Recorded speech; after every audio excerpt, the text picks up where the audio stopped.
So G2 coming into this one as overwhelming favorites, according to you guys at home as well as our desk. G2, I have to agree with the desk. This is the nightmare draw for Rogue. Yeah, in the history of these orgs, these teams are now playing for the 21st time. Highly doubt that there's going to be too many more org matchups. They're going to be equaling that first killer. Had a chance to try and flex his muscle. Didn't quite make the contact he wanted. Now we see G2 transitioning. Rizzo, lovely pass to Chicago. And what a goal that is for G2. Well, you know, Gibbs said that G2, they might give Rogue a couple of opportunities. They might give them a few goals. And I think that was it. That was the opportunity. First killer missed it. And at the other end of the field, G2 makes short work off the Rogue defense. Hey, Chicago on no boost. No worries for him. Wow. This is just so relaxed in the midfield. And here's going to be another pass. And there's going to be another goal. Rizzo is playing extremely well in game one. He just read a double touch attempt from first killer off the ground. And how often do you see double touches on the ground being read early? Early enough to set up an interception and the 1-2 passing play. Finish off the shot perfectly as well. You know, G2 currently outplaying Rogue mechanically and positionally with what a read by Rizzo on that last play. Torrentoro, he's not got any boost. He's not got any chance of trying to follow that one up.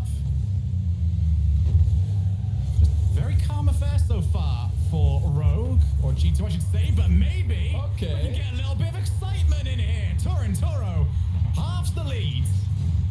Really good first touch. He just had to drill himself through that one in order to generate power in the direction of the backboard.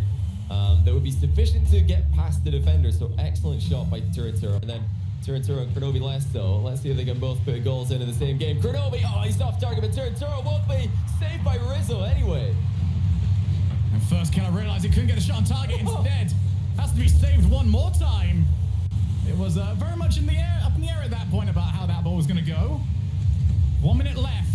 Rogue have suddenly found another level, another double tap, and a huge save from Chicago. But Torrentoro, Rogue as a whole, are finding double tap attempts. That is their third. They've scored one, and they've barely missed the other two. And if Rogue are going to do this, they're going to have to give us our second buzzer beater of the day.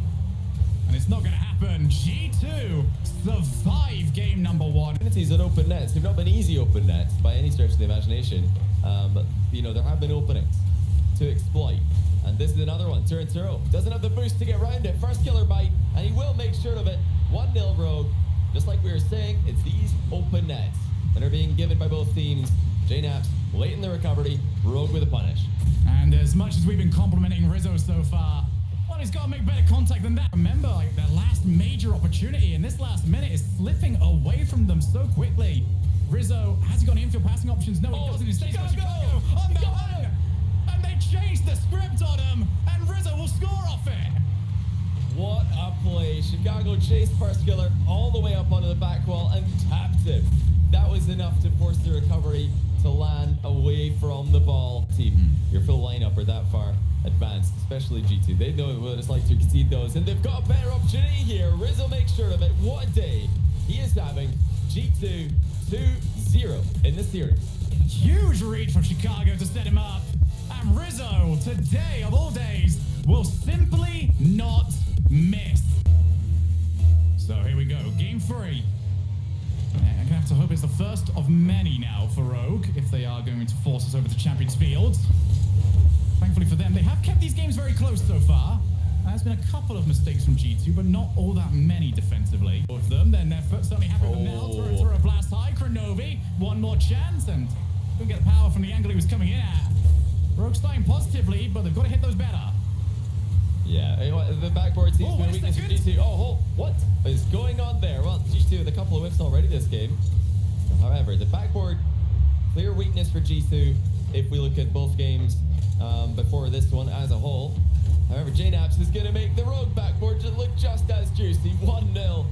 Perfect pass, perfect first touch, and again, G2 take the lead. So G2 make one mistake and then just put their hands up, say, calm down, all right, it happened, whatever, we're just going to go score. Just solo plays being attempted left, right, and center, but that was, you know, a great assist from him. Didn't land, Torrento's arrival, and timing for the shot wasn't quite in time with first killer. It's good to see them try it, and, you know, I want to find more plays like that from Rogue, but Unfortunately, G2 are merciless. Is looking like another sweep Shogun. Single attack that they play for if they can. There's no fear of involvement for these G2 players. Never has been. Oh my goodness, they've even got a 50-50 goal into the top corner. 3-0. Rogue have tried. I think this is heading towards another failure in a matchup which has never been kind to them. Challenged, and it goes in net. And the third one, well, I feel like you can already tell what the pattern is at that point. Has not been working. Oh, Thankfully, man. we get something a little bit different this time. G2, after having such a close battle in games 1 and 2, are rolling away with it in game 3. Backed up with impeccable recoveries. I think G2 are going to be motivated to just keep on doing that. Keep working on those recoveries. Keep on getting better and better at that. Because I'll be honest, for now, I think BDS do it better. I think their recoveries are a little bit cleaner than G2's and leave less open nets for their opponents to shoot at. But no doubt, G2's offense definitely up there. They continue to smash Rogue. 5-0. I think Rogue wish they could just forfeit right now. It's been a good try, but no luck. At the moment, it's time to start taking all that talk and putting it into some points. And it could be G2's turn. NB, Space Station Gaming, NRG, they've all taken down regional events earlier this split. Now their majors come around, and G2, the only top 4 team who haven't won a championship yet. Maybe it's their turn. Rogue getting a bit of a consolation goal here, I would say. 27 seconds left. Maybe if Rizzo and JNaps get their controllers tied up in a knot, both of them become unplugged at the same time. You know what? Even if that happened, they still wouldn't lose. I think Chicago would be fine 1v3 with 27 seconds left. I'd be quite proud of how they played, Shogun. They were competitive. They all had, individual performances, the likes of which we're not used to seeing simultaneously. It's quite normal to see one of the Rogue players, or maybe 2 of them, playing a good series. But all 3 of them looked good on the field today. And even though it's been a sweep, I think there's plenty to take away from this. In our quarterfinals, all your hopes now rest on Alpine and the Peeps, because G2 Esports send a message to Space Station and they are through to the semi-finals.